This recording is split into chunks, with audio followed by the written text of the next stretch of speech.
Marhaba.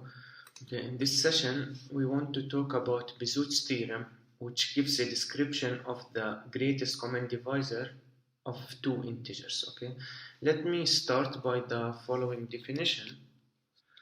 Okay, which we've seen it before, but we want to give it its name. It's called the linear combination of two integers. Okay, so definition.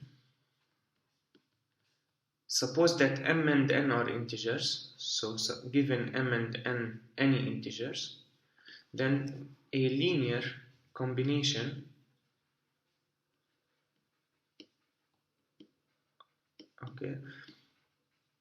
what is a linear combination of m and n is an integer of the form which is the sum of a multiple of m plus multiple of n. Okay, so a linear combination is an integer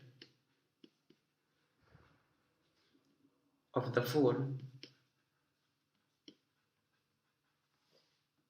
say s times m, so s times m is a multiple of m, plus t times n, where s and t are integers,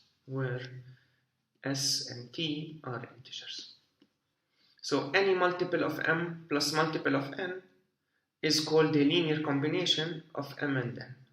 Okay. So let's have some examples. So suppose m is 18 and n is 30. Okay, let's have some examples of linear combinations. Okay, so for example, 0 is a linear combination of m and n because 0 is equal to 0 times 18 plus 0 times 30.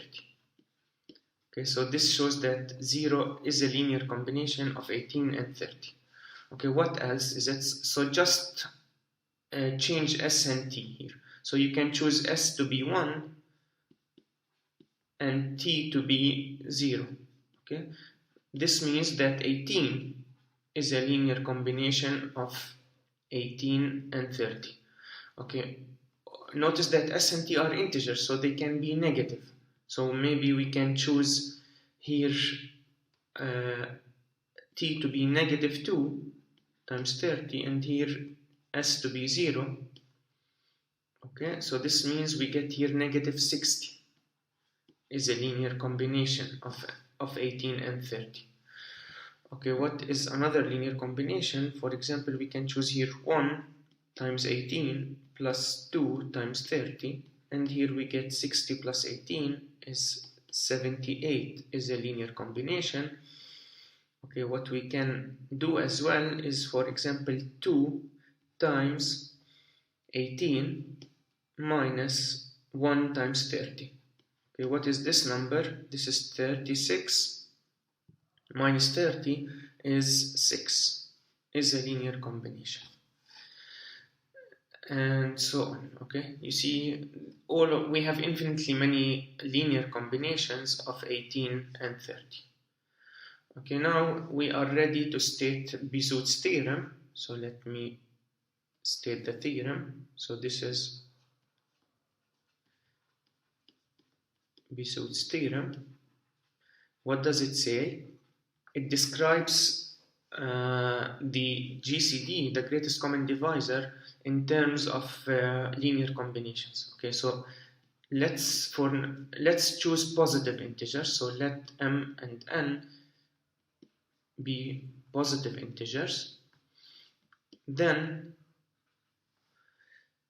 the GCD of m and n. Remember, what is the GCD? It is a common divisor of m and n, and it is the greatest such common divisor, is equal to s times m plus t times n for some s and t in the integers. Okay, in other words, Bezout's theorem says that the GCD of two integers is a linear combination of these integers. And this will be a very helpful property of the GCD. We will use it later to prove other theorems. Okay, but again, it is important to understand the statement of Bezout's theorem before we prove it. it says that the greatest common divisor of two integers can be written as a linear combination of the two integers, which means we can find, so for some means there exists s and t in the integers, so we can find some two integers s and t such that when we multiply m by s plus t times n, we get the GCD. Okay, for example, here, what is the GCD of 18 and 30?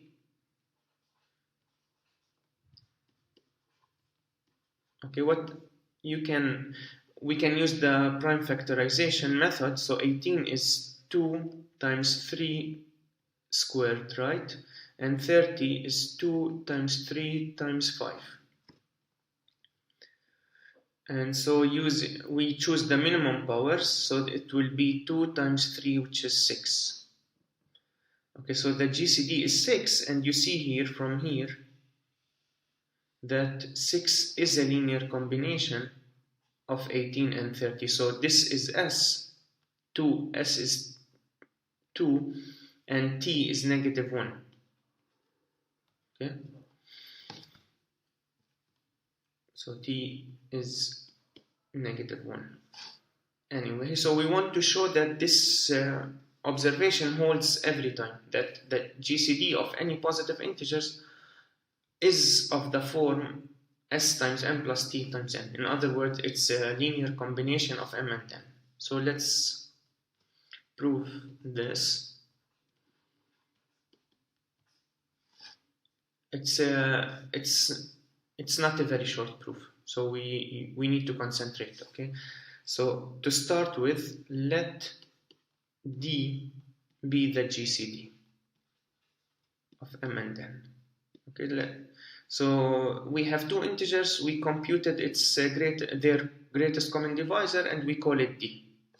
Okay, so this full stop. Now look at this. Let L be the smallest or the least positive linear combination of m and n. Combination of m and n. So we know there are infinitely many linear combinations, but among all of them, look at the positive ones and choose the least one of them. So from our example, look, this is 0. We will not consider it because we only want the positive ones. So this is a negative linear combination. We don't want it. And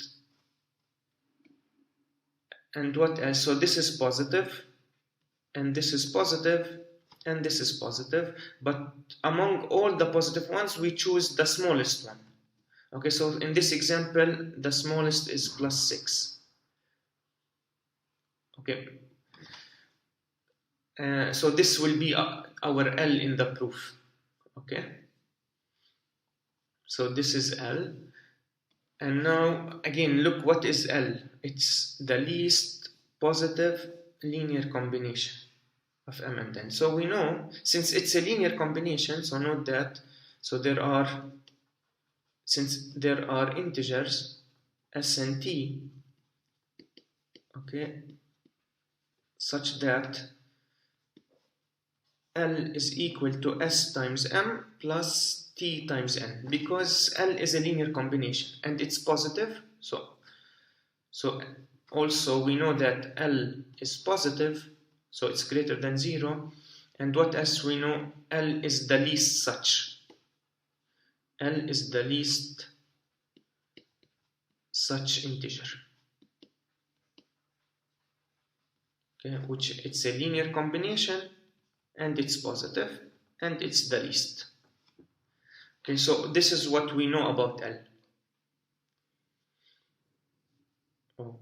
Okay, now what we want to prove, okay, so we will show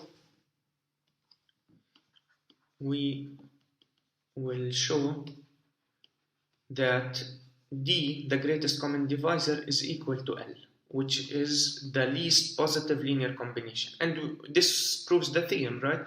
because the theorem says that the GCD is a linear combination, but here we will prove more. We will prove that D is the least positive linear combination.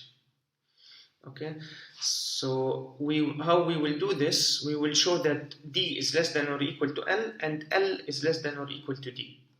So we will show that D is less than or equal to L. Okay, let's see how we will show this. What do we know about D? D is the greatest common divisor of M and N.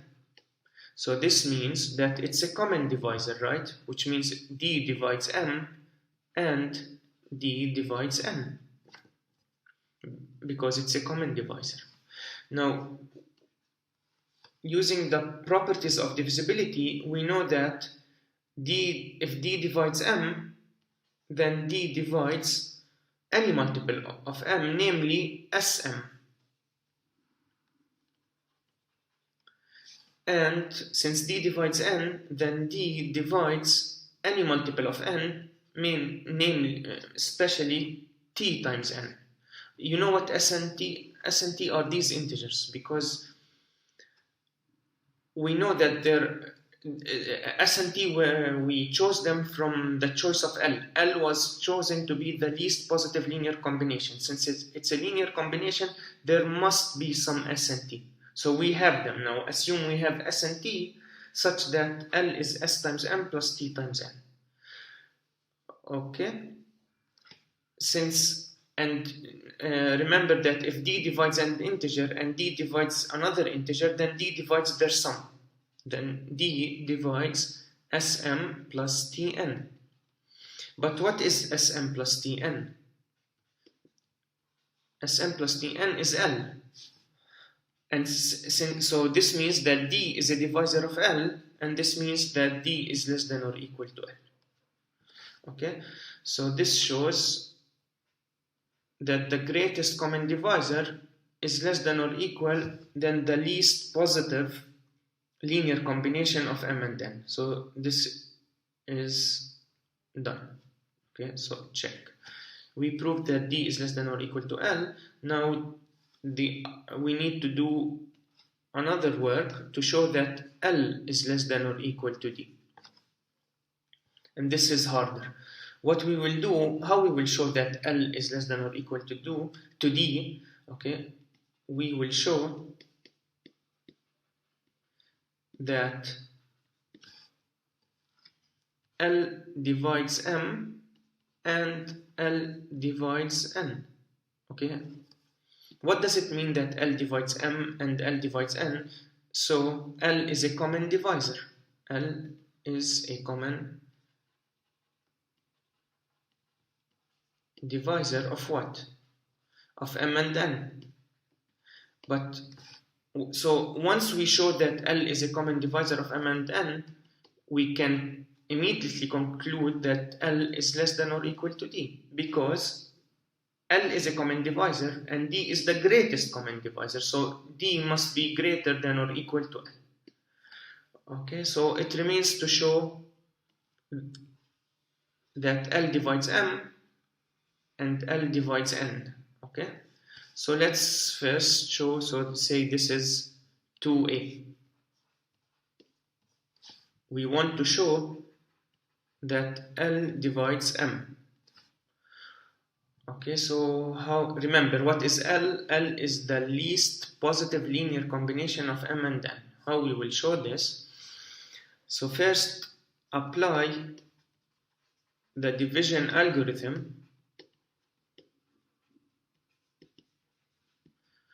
to divide M by L. Okay, so L is positive, M is positive, and we will apply the division algorithm. So this means there are Q and R in Z, in the integers, such that what? Such that M is equal to Q L plus R, where what do we know about R? The remainder is strictly less than L, and bigger than or equal to 0. Okay. Now remember, what do we want to show? We want to show that L divides M. So it's enough to show that R is 0. So if the remainder is 0, then M is equal to QL, and which means that L divides M. Okay, so this is our goal now, to show that R must be 0. So now, what is R? R is equal to M minus QL. Right? And what is L? L was a linear combination of M and N. It was Sm plus Tn. And this shows that R is equal to M minus QSM minus QTn. Now let me take M as a common factor from the first two terms. So here we have 1 minus QS times M minus QTn. Okay.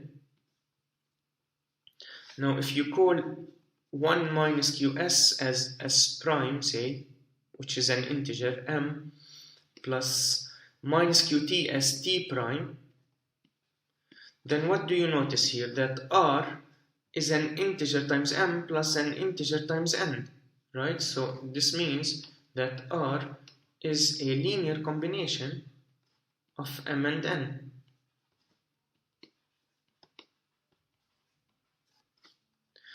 Okay, now suppose R is positive. So suppose R is not 0. So suppose R is not 0. This means, remember, we want to show R is 0. So for the sake of contradiction, suppose it's not 0. Then what do you know about R? R will be strictly positive, because the remainder is either 0 or positive. It's not 0, it's strictly positive, and it's strictly less than L. And what else do you know here? That R is a linear combination of M and N. But you see, this is a contradiction. What is the contradiction? That R is positive, and it's strictly less than L, and it's a linear combination of M and N. The contradiction is that we chose L to be the least positive linear combination of M and N. But here, if you assume R is not 0, you will find another integer, which is R, to be positive, strictly less than L, right?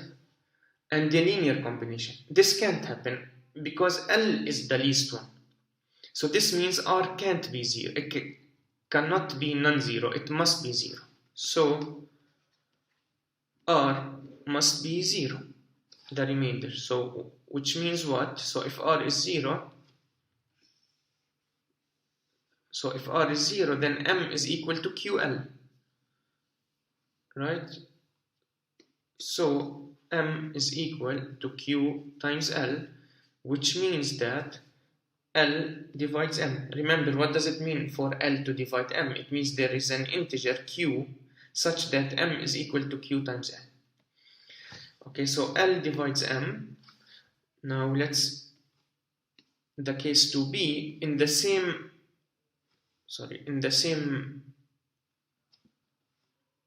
exactly in the same method, we prove that L divides N. We apply the division algorithm to divide N by L and show the remainder must be 0, so L divides M. So we showed that L divides M and L divides N, which means that L is a common divisor of M and N. Okay, which means what? That L must be less than or equal to the greatest common divisor, which is D. Okay, so by 1 and 2, therefore, we proved that D is equal to L, which means that the G's, i.e., what was D? D is the GCD of M and N, and what was L? Okay, L was the least positive linear combination of M and N. So this is the finish of the proof, the end of the proof. This shows that the GCD of any two integers is a linear combination of m and n, and this shows Bezout's theorem. Okay, let me finish with an example. So choose, for example, the GCD of 6 and 12. The GCD of 6 and 12 is 6, and you see you can write 6 as a linear combination of 6 and 12. So this is negative 1 times 6 plus 1 times 12, right? Okay, another example, the GCD of 8 and 15 is what? Is 1, right? And 1 can be written as a linear combination of 8 and 15. How? You multiply 8 by 2 and then you multiply 15 by negative 1. So it will be 16 minus 15, which is 1. Okay, another example, let's look at 8 and 20. Okay, what is the GCD here of 8 and 20? 4, right? Okay, how can you write 4 as a linear combination of 8 and 20? You can multiply 8 by negative 2 and 20 by 1. So this will be negative 16 plus 20, which is 4. Okay, and this will always hold as we proved it. Okay, so this finishes the session.